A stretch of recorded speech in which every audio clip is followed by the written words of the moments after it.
So here's the thing, okay? Neville's advice, law of attraction advice, if it's good, it basically says that like you can, through your imagination, through your thinking, you can attract somebody into your life. And you can attract a specific person into your life, hypothetically, right? Not hypothetically, you can do it. I mean, there's people who have done it using Neville's advice. Plenty of people. And,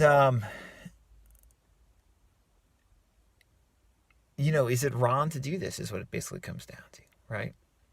And it comes down to a lot of things, but one thing it comes down to is like, is this wrong? Is this just wrong to do? And what I would say about that is this: if you want a specific person in your life, you have to have that desire from a place of true love and compassion for the other person. Do unto others as you would do to yourself.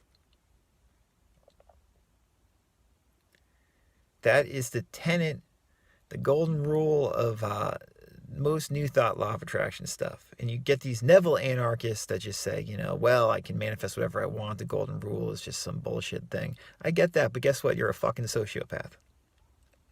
It's not what Neville was talking about, okay?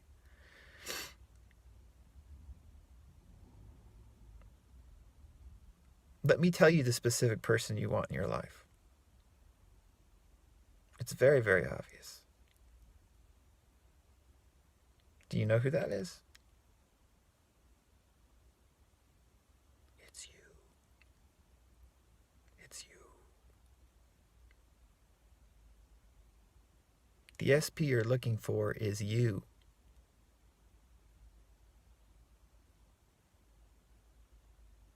It's not a specific other person. The specific person you want is yourself. You are fucked up if you're projecting your needs and wants onto another person.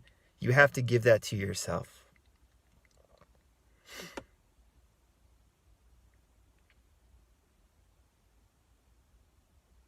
Let me read to you from Emmett Fox's book, The Sermon on the Mount. It's talking about the golden rule. We've talked about, the golden rule plenty. We talk about it all the time because it's very important in regards to applying these principles and ideas into our life pragmatically. In this paragraph, Fox writes, the golden rule in scientific Christianity is think about others as you would wish them to think about you.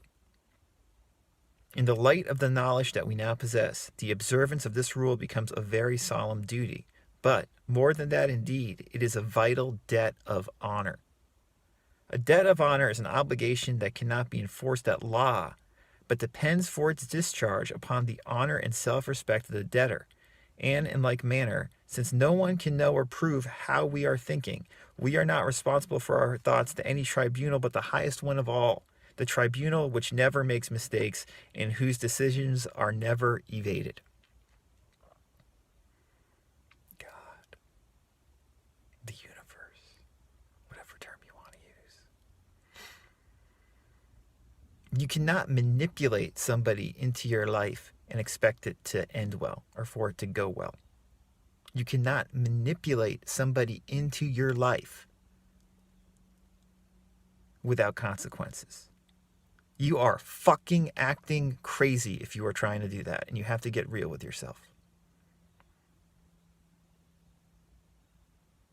If you can think of a specific person that you want in your life, that you already were in a relationship with, or that deeply desire to be in a relationship with, and you can think only lovingly of that person and think only the best thoughts and how you want the best for them in every single way and aspect in their life, whether you are with them or whether you are not with them, and how you just want them to be happy and full of love, and that you love them for exactly as they are, and you wish them the best in every single way.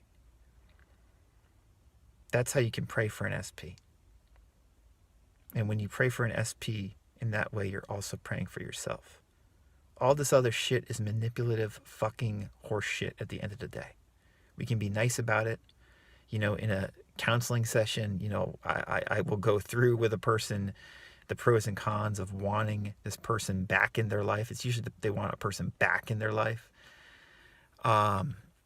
But when we really get sober about it and look at it more deeply, which is what I do when I coach and counsel people, it comes back to the fact that we are trying to manipulate somebody else if we don't just wish the best for that person, whether they are with us or not with us.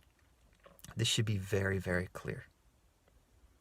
If it's not, you're not being mature about this stuff. Say, oh, my situation's different. Your fucking situation is not different. When we wish love on somebody else, when we wish peace and well-being and health on somebody else, when we pray for a person in such a way, that's a nice way to, one would say, attract a specific person into your life, but you're not attracting that person into your life for anything selfish. You're thinking of them. You're being considerate of them. And, obviously the question comes up, if you do want like a romantic relationship with a certain person, why are you so hell-bent on having a certain relationship with this one person as opposed to somebody else if they don't seemingly want it?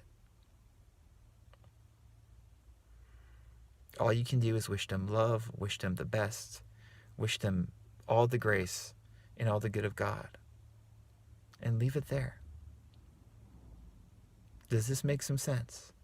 This is so obvious, and yet there's hundreds, if not thousands, of manipulative videos on YouTube of people trying to get their SP back.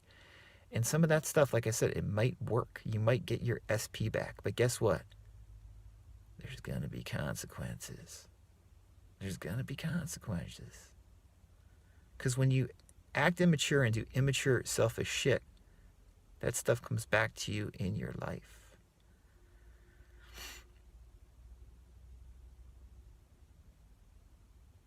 If you want to get deep about this, I will coach or counsel you on this if you want to get deep about it. But, if you work with me, you're going to realize that it's nobody else you want except for yourself. The SP you want is you. And when you realize that deep down, it feels very, very good. Very, very